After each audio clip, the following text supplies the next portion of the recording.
Good evening, everyone. Welcome to the September 14th Lebanon City Council meeting. Our first order of business will be the Pledge of Allegiance. Bill, will you lead us, please? I pledge allegiance to the flag of the United States of America and to the republic for which it stands, one nation, under God, indivisible, with liberty and justice for all. All right, now move on to the roll call members. Madam Clerk, will you call the roll, please? Sure. Mayor Gentry. Present.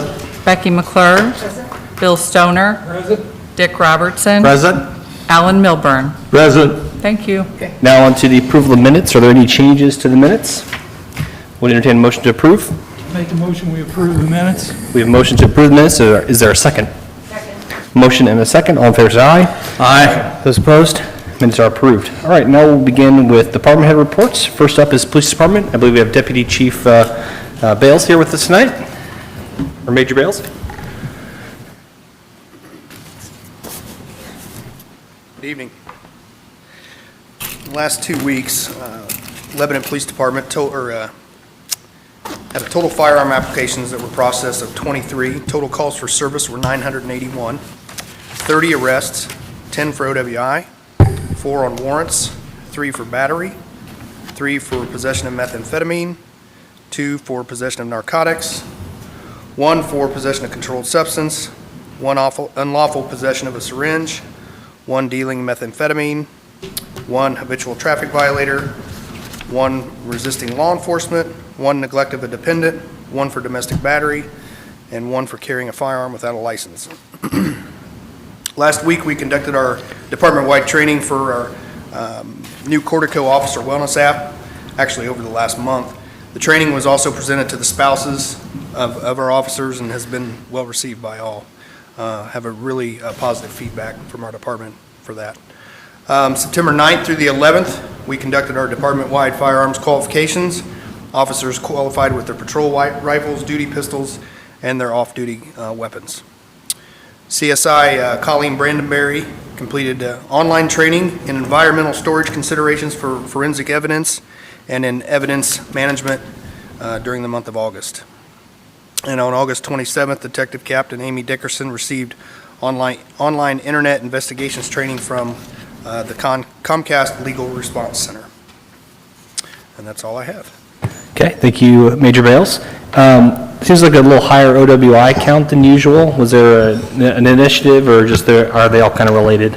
I think it's just a combination of more people are getting out now, out and about, and we have some of our officers on the night shift in particular are very proactive in traffic stops and OWIs, and so I think it's a combination of a couple of things. Okay, very good. Any other questions from Major Bales? Any questions from the public? Thank you, sir. Thank you. All right, next up, Fire Department, Chief Batts.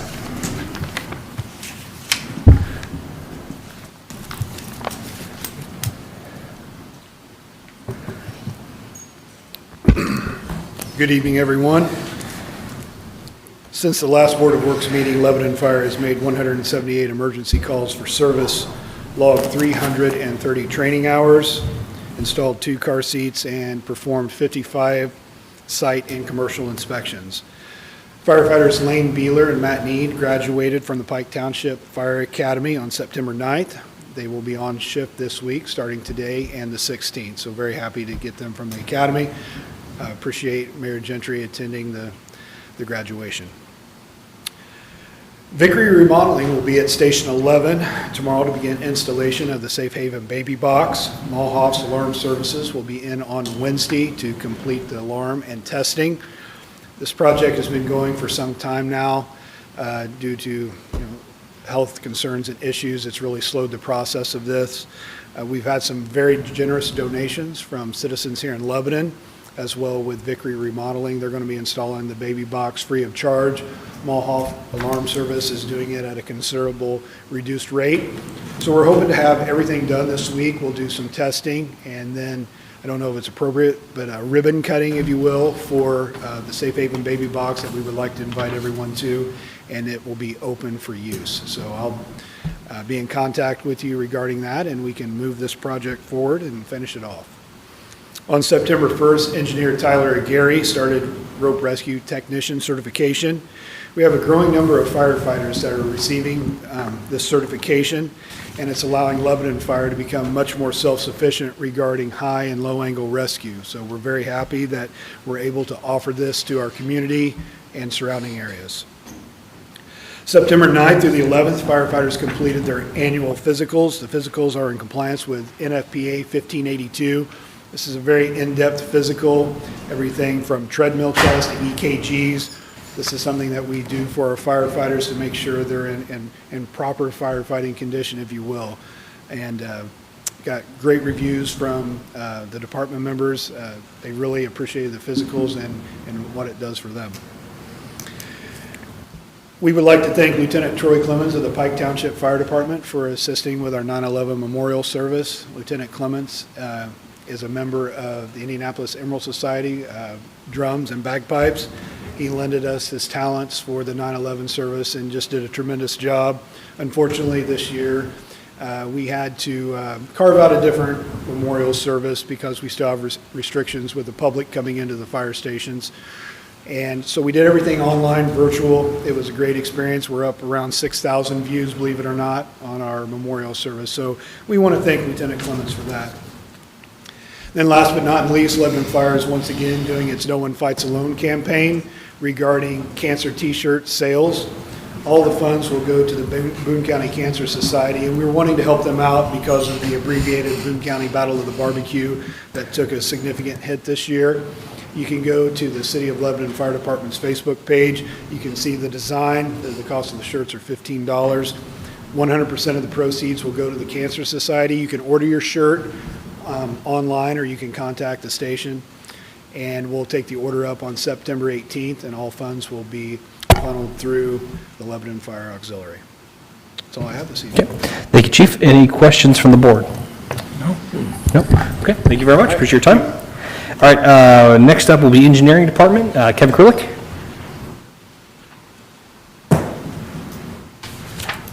Good evening, board members.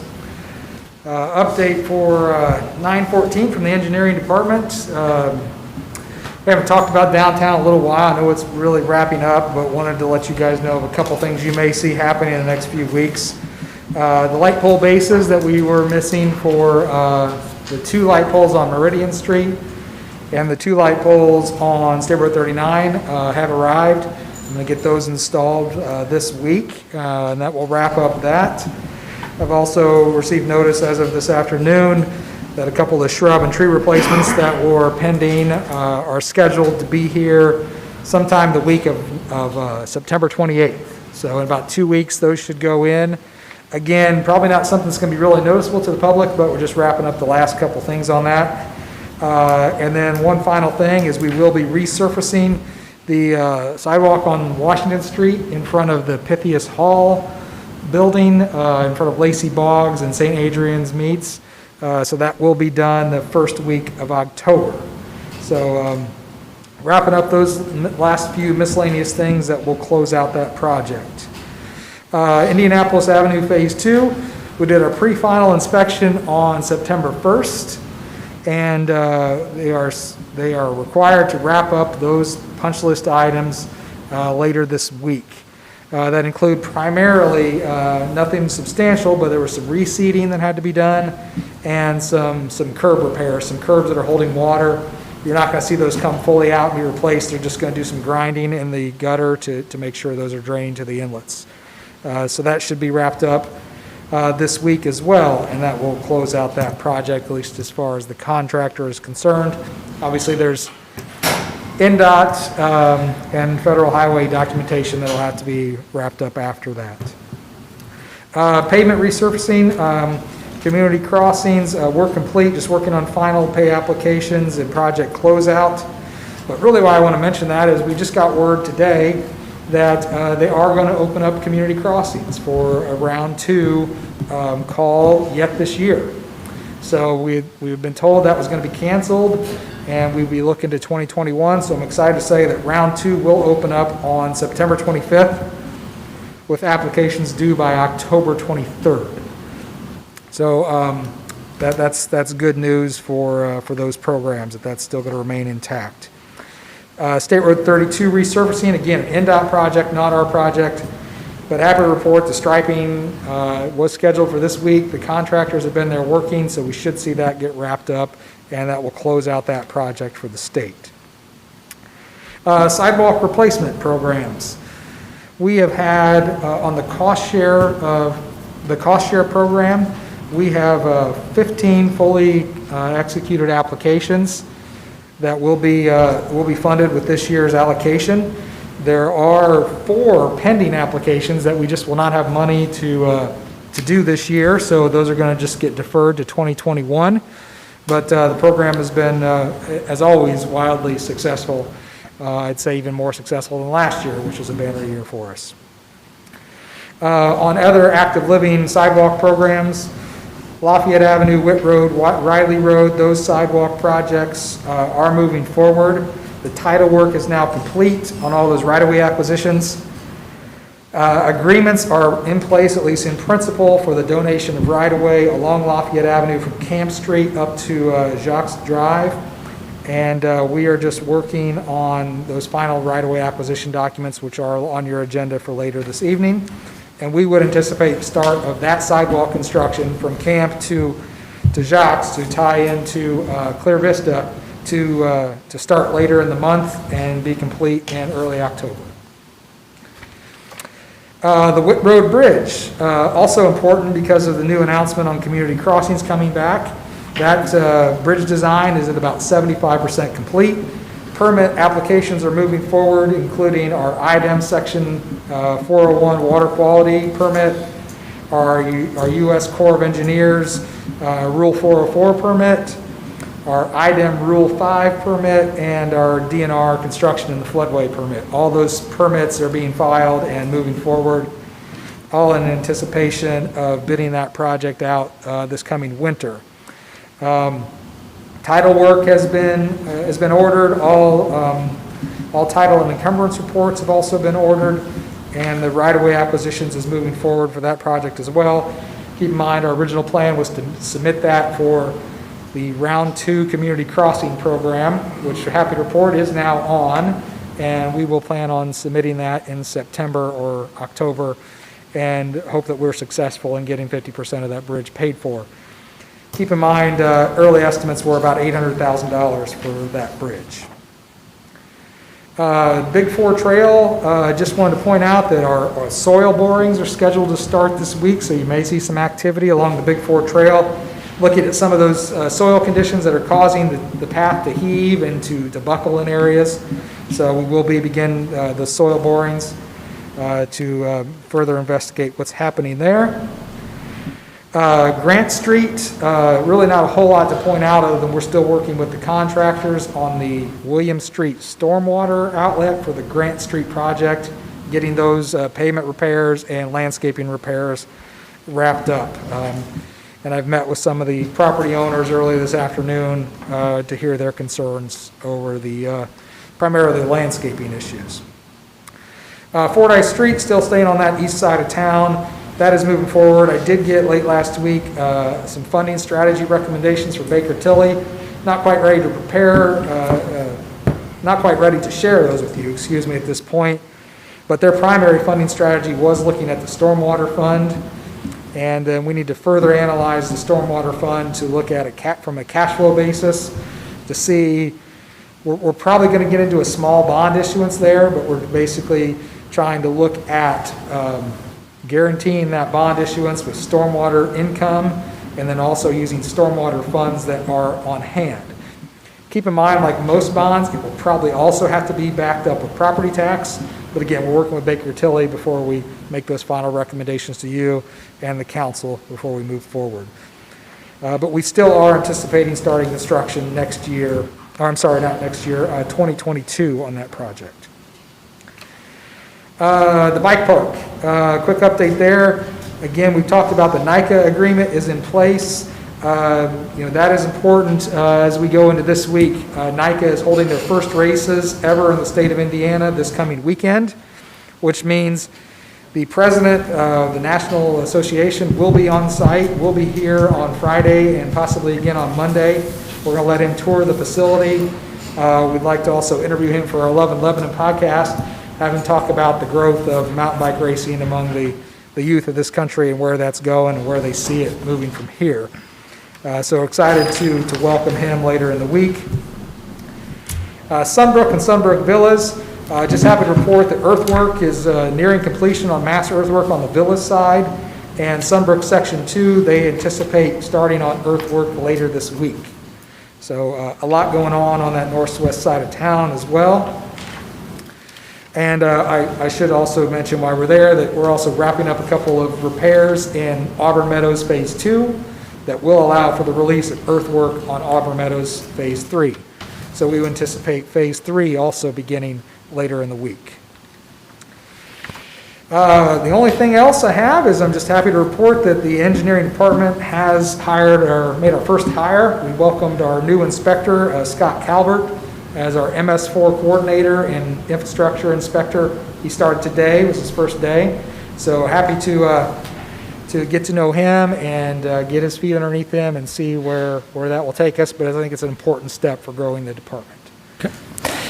Kevin, I had a question from a resident. They were asking about, I know this isn't our project, but you're probably the one that knows best. Do we have a current timeline for the US 52 interchange that they're working through? I know it's been closed for a while. I'm just trying to, like, if they know what the time frame is for that. It is. I'm sorry, I would be guessing. I do not recall when that project is supposed to wrap up. Yeah, I'd have to look at that and see. Okay. And I can give you an update or possibly post something to the city engineer Facebook page. That might be helpful, yeah. Give you an update there. Yep. I also believe the letting project started for the 65 widening from 32 to 47. I believe those plans are now also out on the street and will be bidding in approximately a month. Okay. So we have that major construction project affecting our residents in the near future as well. Yep. Okay, thank you. Any other questions for Kevin from the board? Nope. Anything from the public? Okay, thanks, sir. Thank you. Next up will be planning department. I think we have Derek or Matt. Ben is on vacation this week and had nothing significant to report. So Okay. said we could skip the planning department report. Fair enough. We'll get I have one question, Kevin. Did you receive the pickup truck for the planning department today? We did. We did Good. receive that today. Thank you. So now all of our new inspectors and new employees in both planning, code enforcement, and engineering all have vehicles to get around town, and we appreciate your help and your cooperation on that. Okay. I know everyone's happy at this All point. right, just wanted to follow up, make sure you got it. We did. Thanks, Kevin. Okay, next then is street and stormwater department. Dave Newell.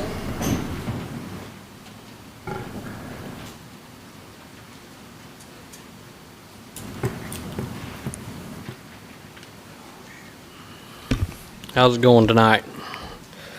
Like usual, we've been pretty busy mowing some easements and codes in violation, or properties in code violation, sorry.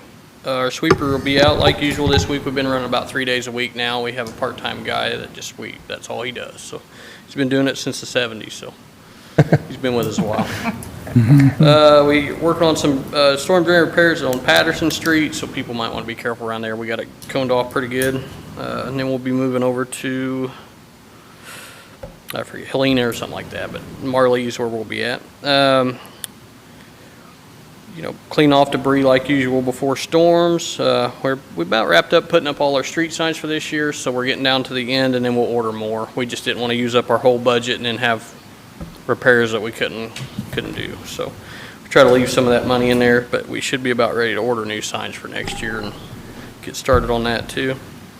The guys have been pretty busy. We're trying to wrap up the crosswalks for the pedestrian around the kid areas. We added a couple new ones, Eulin and Elizaville there. We had some people ask if we could put some there, which I don't know why there wasn't any there, but we got that. We're going to go into the park tomorrow and do some freshen up. We're not going to put down the tape on there, it's just the paint in the park where everybody walks, but I think there's 4 or 5 in there we're going to do up for John. We try to do that every year. They help us, so we help them.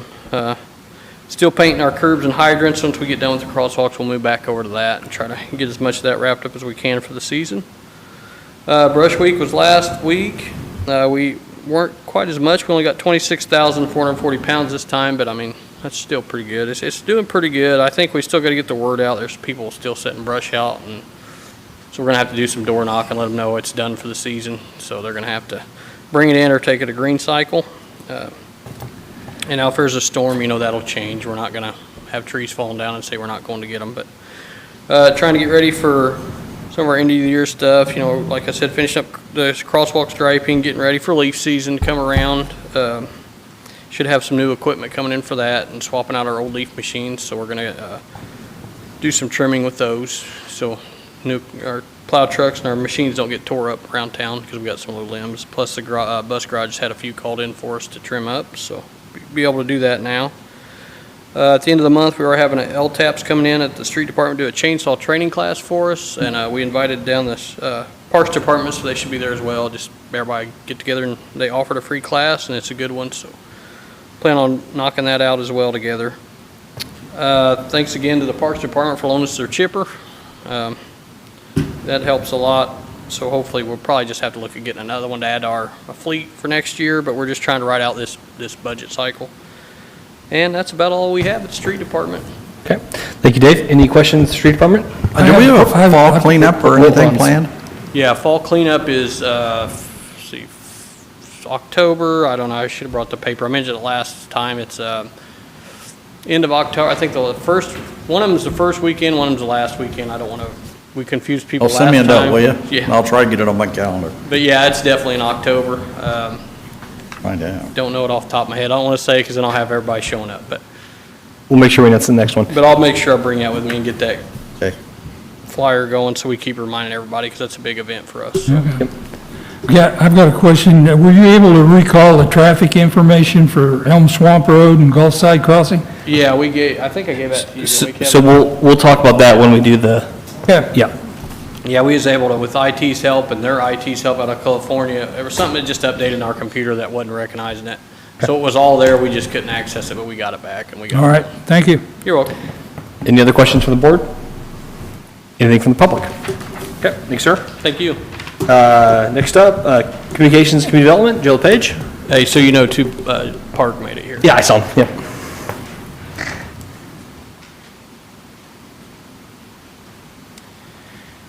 Good evening, everyone.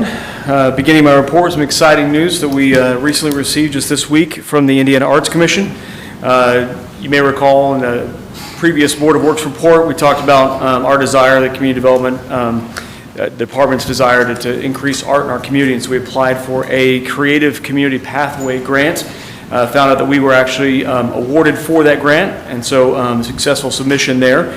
And so moving forward, just to recap a bit, this is focused on creating a cultural district in the city of Lebanon, adding more art in our community, vibrancy, some creative activities, and also part of the little catchphrase is filling vacant storefronts. So that's always an issue with our community as well as many others. And so I'm excited to move forward with that grant process. Our city support team, we meet with the Indiana Arts Commission in early November, and so please let this be a call out for those that may be interested in joining our city team. There are some potential team members. We work with a lot of local artists here in Lebanon, but if you're interested, please shoot me an email.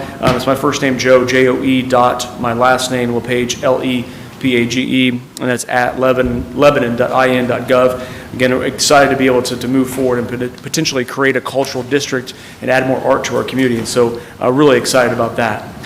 Speaking of art in our community, an invitation to everyone is out there right now for Saturday, September 19th at 2 p.m. The Lebanon Youth Council, their mural that was talked about and showcased by a number of our local Lebanon high school students is now complete. It is located under the CSX overpass on the Big Four Trail near the Prairie Industries, the former Prairie Industries site. And so coming up on Saturday, the 19th at 2 p.m., we'll be officially cutting the ribbon, dedicating that to our community. Turned out wonderfully well. Actually was a bit larger than was previously talked about. And so it is very colorful, vibrant, and full of life. And the the artist added some kind of hidden imagery in it as well. So it's kind of like one of those hidden picture books that you can go through and find some of the images you didn't think were there, but some really cool little nuances and wrinkles that he added. And so certainly free of charge for the public to attend. There will be refreshments, but social distancing guidelines and standards will be adhered to. And so we'll be keeping our social distance, and all the refreshments will be prepackaged and be given out that way. And so encourage members of the public to come out and celebrate art in our community. This is our second mural, and looking forward to adding more different artistic efforts throughout our community. And then finally this evening, this is the second time it's been rescheduled, but our Summerfest this year will be held in the fall, and October 25th is the date that we're going with, now that we've kind of got some things laid out and some more social distancing guidelines that our game plan is kind of morphed and moved a little bit. But October 25th, that's a Sunday, it's downtown. It's going to encompass really 3 sides of the courthouse square, utilizing 2 stages, 5 different bands, food, drink, social distancing as well. It'll start a little after noon and then last until 10 o'clock. And so it'll have a variety of different bands, something for everyone, and free to attend for folks. We really encourage folks to get out and be part of our community, all while being safe in doing so. But we want to have some music, a chance to get out a little bit, and hopefully have some great weather to do that. And again, the bands that'll be there are of all different genres. And so there's a Beatles cover band, there's a 50s and 60s type band, and there's some pop hits right now, and so top 40 bands. So a lot of fun going to be happening in our downtown on the 25th, and free to attend for folks who want to come out and do that. Thank you, Joe. Any questions for Joe from the board? Anything from the public? Okay, thank you, sir. And last but not least, Parks Department, Billy?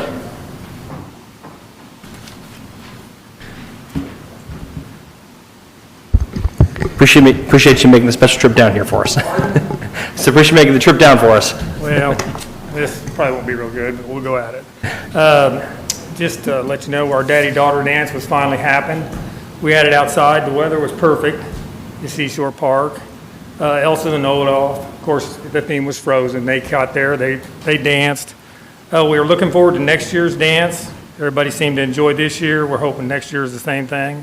Special thanks to all the volunteers and all the people that helped us get it through it in the Parks Department, and Lebanon Fire Department for loaning us the tables and chairs we needed. On another note, the Seashore Water Park is closed for the season. Thanks to the many visitors, which made it a big success this year.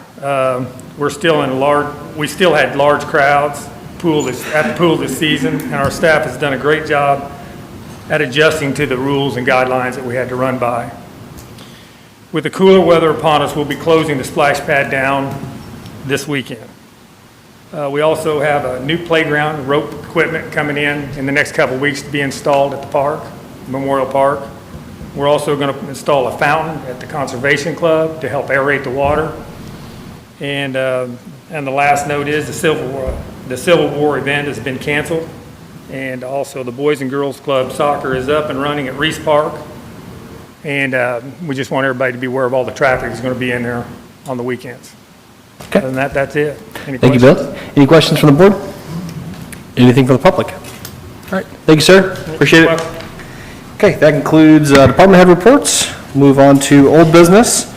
Only thing I have here under old business essentially is, we want to just give the authority to, Kevin, you want to come forward, talk about the stop sign installation concerning ordinance 2020-08.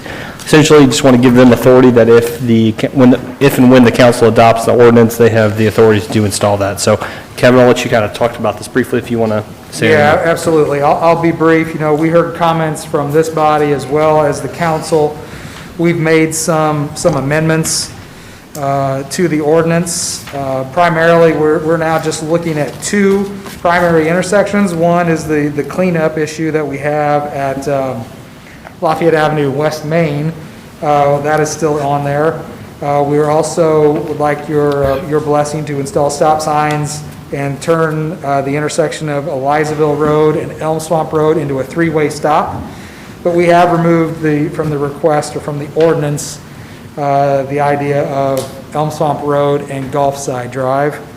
And we've also removed the provision that would, in the future, allow those to be purely Board of Works and Engineering Department decisions. I think we heard that from the City Council, that they wanted to remain involved in those decisions, so we've removed that provision. Bill, you mentioned earlier, where we were at with the traffic counting. I do thank Dave and his crew for being diligent and working with our IT folks to get that data out of our data collectors. It was there, we just couldn't see it.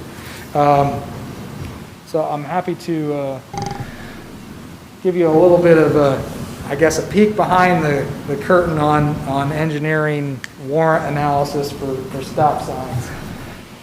So essentially, when you're looking at stop sign warrants, there's a lot of different criteria that you can base it on, but primarily the major criteria is looking at traffic volumes. So this is the data from Elm Swamp Road and Elizaville Road.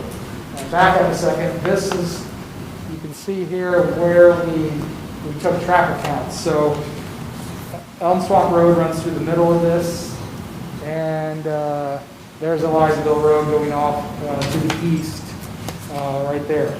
We counted at every one of those greened out locations. So we counted further to the south between Grant and Elizaville. We counted east on Elizaville. We counted between Elizaville and Gulfside. And then we counted further to the north between Gulfside and Anderson. This is the data with a little bit of manipulation. And by that I don't mean that we've changed the totals, but just we've taken the raw data out of the street counters and put this into just a quick spreadsheet to look at some of that warrant analysis. So the key thing from a traffic volume standpoint from warrant analysis is we have to meet 300 cars on the primary street and 200 cars, and these are cars per hour, on the secondary street. And we have to meet that criteria for 8 common hours to show that a stop sign is warranted per the Manual of Uniform Traffic Control Devices. So I've highlighted here, I've highlighted a couple that get close to 300 on the primary street, but you can see to this side, this is the secondary street, and we never get close to 200 cars at all. So technically speaking, from a warrant analysis based on traffic, we don't really meet the warrant. Now, with that being said, there's other criteria you can look at. And I won't show you the Gulfside and Elm Swamp. The numbers aren't any higher. In fact, they're lower there. There's other things you can look at when you're determining warrant analysis. One would be accidents. If you have 5 accidents at an intersection in a 12-month period, that can justify a warrant, regardless of the traffic counts. However, looking at both intersections, we only had 2 accidents associated with those intersections in a 3-year period. So we don't have an accident issue. And again, accidents have to be something that could be corrected with a stop sign. So if 2 people hit a deer in those intersections, obviously the deer aren't going to adhere to the stop signs. So that would not qualify either. You can also look at the traffic volumes and add in pedestrian and bicycle traffic, which we don't have a good way to count that. But I will say, we're pretty far away from the traffic warrant analysis just on traffic volumes to think that, we're going to have another 200 bicycles and walkers along those side streets. It's probably not feasible in an 8-hour period. The other thing that you can look at from a warrant analysis, and this is why we would like to keep the Elizaville and Elm Swamp intersection on there, is intersection geometry and sight distance. That is a weird intersection with unusual geometry. We would like to basically consider that warrantable based on the fact that the intersection is at that skewed angle. So, if with your recommendation and the council's approval of an ordinance, we would like to clean up that intersection. We would essentially like to get to a point where we're turning traffic at a 90-degree angle into that intersection and also shrinking down the pavement on that southeast corner so that we are more confining the intersection. We're turning it into more of a 90-degree perpendicular intersection, requiring people to slow down. We would do this with striping and with traffic delineators, similar to the intersection modifications that we did over at Harney Elementary, near the intersection of Garfield and Camp Street. We'll put those lines on the pavement, we'll put those temporary markers up. We'll see how they perform. If they're constantly getting ran over, we'll make adjustments. And we'd like to do that for, at least a couple of seasons before we would determine that reconstruction of the intersection is warranted, where we could remove some of this excess pavement and better align the intersection. So that's where we're at with the warrant analysis, that's where we're at with the data, and at this point, we would just like your support in taking this ordinance to City Council and just looking at the two intersections. One is the cleanup of Lafayette Avenue and West Main Street, and the other one would be Elizaville Road and Elm Swamp, turning both those into three-way stop-controlled intersections. Regarding Gulfside, there is a pedestrian crossing there. Again, the pedestrian volumes are not enough that get you to a traffic count warrant, but we will put in a flashing beacon and center-mounted warning sign to help pedestrians get across that intersection. Okay. Kevin, can you put your drawing back up again? Sure. Which one? The The intersection one on one? Elm Swamp Road and Elizaville Road? The alignment.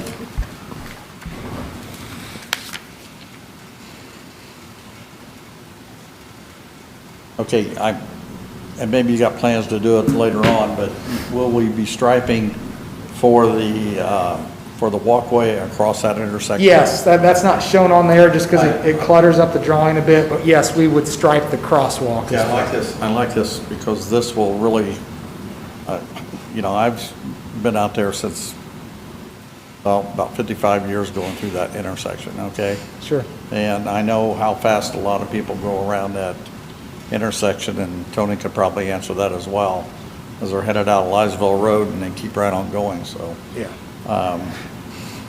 It's may not warrant it all the time, but a lot of the good times there, Yeah. it is warranted. And I think doing it this way, I think is the best way to do it. We you know, agree. And to try it, and then if we can, in a year or two or whatever, just take out that, once everybody's gotten used to it, then just take out that old road section, Exactly. so That would we be our eliminate plan. that. Yeah. And I would say, we collected this data ourselves. The street department helped us collect this data. We also had one of our consultants, A&F Engineering, look at this to make sure we're all in agreement of what the right thing to do is. They've also are the ones that prepared the geometry for those intersection modifications. We even further looked at truck movements through that intersection to make sure that was feasible. Even Even school buses? The more difficult truck movements in that direction. So we're pretty confident this is going to work. At least it works on paper. I know that's an engineer's famous Yeah. last words. Yeah. But as I said, we're going to try this on a temporary basis with lines and traffic delineators and make sure it's working before we would spend any significant amount of money modifying the intersection. To your note about speed, our counters actually collect speed data as well. I was pleasantly surprised. The average speed was about 35 to 36 miles an hour. I figured we'd see people going a lot faster. But those are the average speeds on Elm Swamp and Elizaville. So for the most part, at least when we measured it, and it wasn't raining or anything that would slow traffic, I was pretty pleased that people were only going on average about 5 miles an hour over the speed limit. I think that the traffic counter was put by the lift station right there on Elm Swamp. So that doesn't really give you a good idea of what the speed is from that point all the way to 250. But there were, The reason I say that is because I live there, and I can tell you that the speed has increased in the last 2 or 3 months. sure, And it's very difficult to get back out of your driveway if you live on Elm Swamp. I can imagine. So, I strongly object to removing the Elm Swamp and Gulfside three-way stop. I realize that the crosswalk warning will help, and I hope it does, because you're going to have some accidents. I know we haven't, but we may have some accidents, and someone's going to get hurt backing out of their driveway. Sure. So Dick, or so you mean Bill, so that'll be a decision made by city council. So essentially, that'll be the discussion tonight. And the way I'm gonna feel like we should propose the motion is that we essentially authorize them to install the stop signs based on the way that ordinance 2020-08 is adopted. So if they choose to include that, then it's already been approved, or if they choose not to, then it's not in there. So that's kind of where, that's kind of my thought is on the motion for tonight. Okay, that's fine. One of the, I mean, I understand, but I can't go along with it from the Board of Works perspective. understood. Kevin, in lieu of the stop signs at Gulfside and Elizaville, is there a possibility of marking that as a crosswalk because you have to come across the Yes. sidewalk? That is exactly what we'll do. Okay. We'll mark the crosswalk, similar to the center line signage that we have at Ullin and East Street and Ullin and Meridian. Yeah. We will put those Yes. center line signs out there. And then we're going to go a step further. If you think about West Main Street at the Boys and Girls Club, where we have the push-button activated lights that turn on and flash, we can buy models of that are solar powered, so we don't have to run additional electricity out there, and we can install one of those pedestrian activated beacons is what they're called. That's good. Thank you. And I think that you'll see traffic slow down there. David Newell reminded me of something too, that we counted this while school was in session, but keep in mind that school, especially at the high school, is alternating calendars, so we inevitably would have saw some decrease of traffic because of that, because half the kids are going 2 days a week, half the other 2. So that might account for speed, might account for some of the traffic volumes. But again, we're not going to get to that 8-hour period that would truly meet the justifications on the warrant analysis. Okay. Thank you, Ken. Any other questions or discussion? Okay, then I would entertain a motion to approve the stop sign installation in accordance with however the city council adopts ordinance 2020-08. I'll make a motion, we approve the stop sign installation, subject to the council approving ordinance 2020-08. We have a motion, is there a second? Second. Motion and a second, all in favor say aye. Aye. Those opposed? Aye. Okay, that has been approved. All right, that concludes old business. On to new business now. First up is a temporary parking pass request. This is for Tribbett and Rich Insurance, and Derek's going to kind of explain why we're doing this and why we think it's a good idea. So turn over to Derek. Good evening, Board of Works. Tonight, we are requesting some temporary parking passes for the square to allow people that lease spots from the parking lot north of the Montgomery Ward Building, 125 South Meridian Street, which is scheduled to be demolished, to allow them to park on the square and not be ticketed for the 2-hour time limit.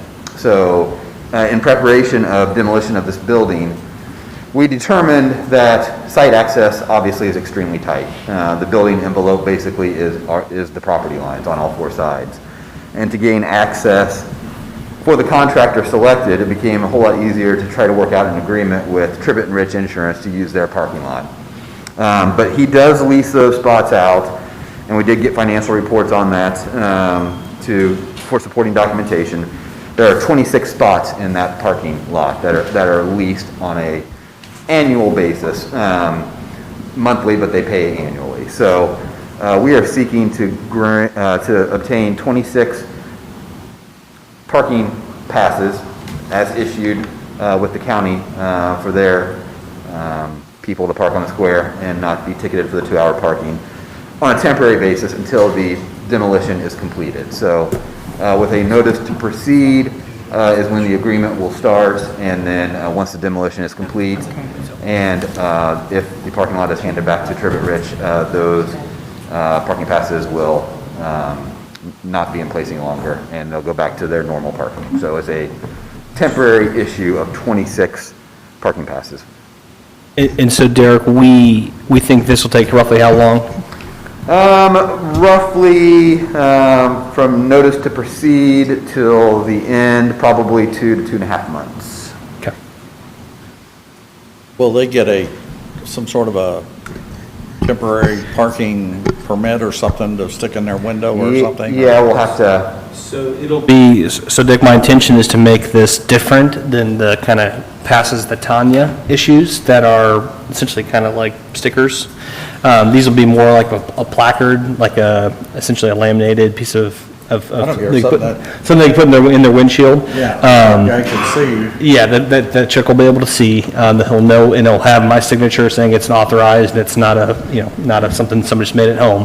But it'll be different than kind of the standard permits we issue because it's kind of a unique scenario, and then we'll want to collect those back once it's essentially has been, the project's been completed. So it's kind of a special, kind of one-time type thing just because of the So I'm project. assuming then we have address and contact information for each person that would be. We do have the list of all of the people that have So them, that way yes. we can contact them and let them know when it's no longer in effect and. Correct, And yes. please return a car. right? Yep. and some of these are businesses around the square that use it for their patrons.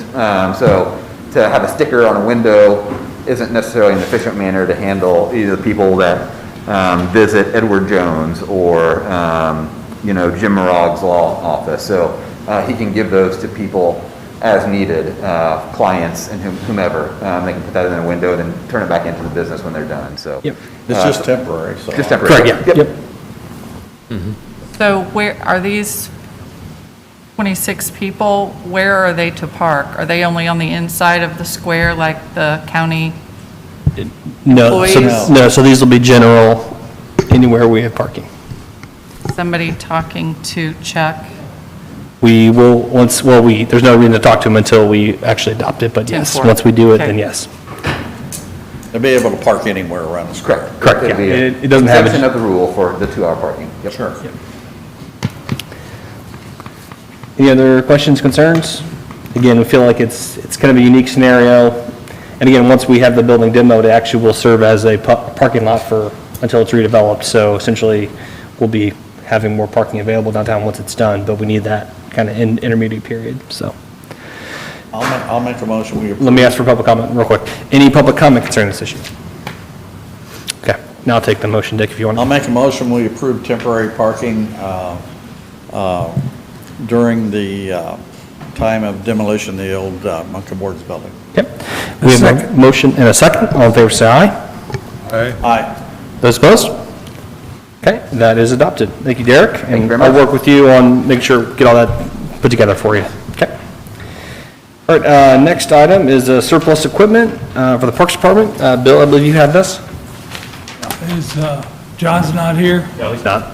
Yeah, he's Oh, already. I guess Billy is here, though, if he needs to talk Oh, about you it. got it? Okay. They have a form, and we've already reviewed it and everything, and they want to, you want to trade it in? This is a trade-in for a new piece of equipment? Yeah, for new Z-spray. Okay. Okay. Any questions concerning the equipment surplus request? Okay, would entertain a motion to declare the equipment surplus. I make a motion, we declare the sprayer surplus. We have a motion, is there a second?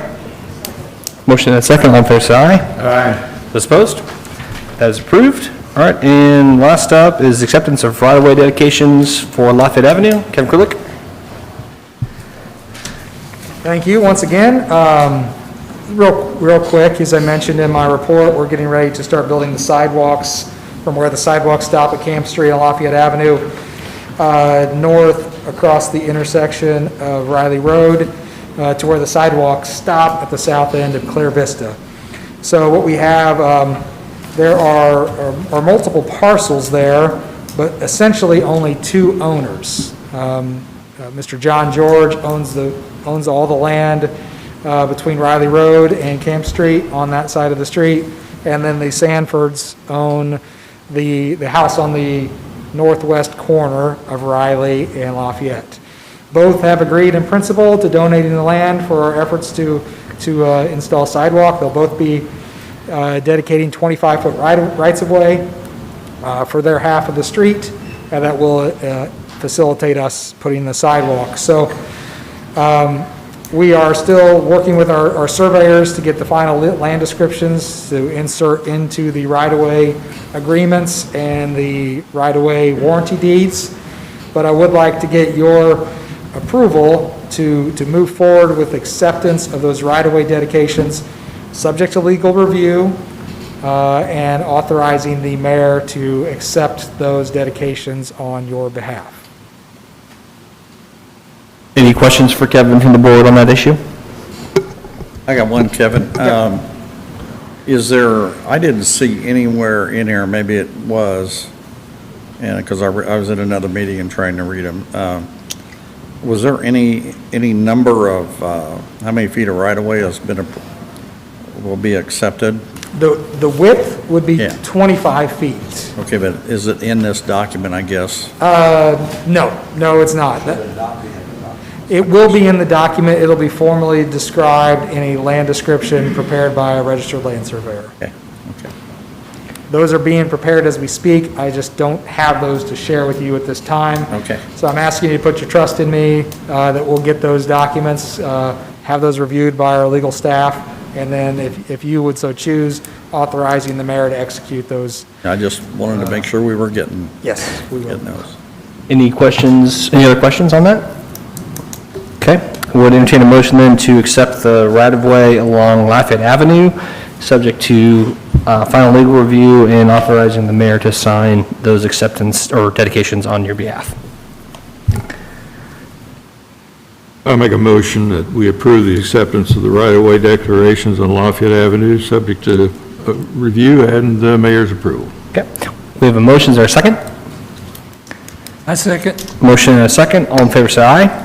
Aye. Those opposed? All right, those are approved. Thank you, Kevin. Thank you. All right, any other new business come before the board? Okay, we'll move on to claims then. We want to entertain a motion concerning the claims. I make a motion, we approve the claims. We have a motion to approve the claims. Is there a second? Second. Motion and a second. All in favor, say aye. Aye. Those opposed? Claims are approved. And any other announcements or discussion? Any public comment? Make a motion, we adjourn? We have a motion to adjourn. Is there a second? Nobody wants to leave? Is there a second? Motion and a second to adjourn. All in favor, say aye. Aye. Those opposed? All right, we are adjourned. City council meeting will begin shortly.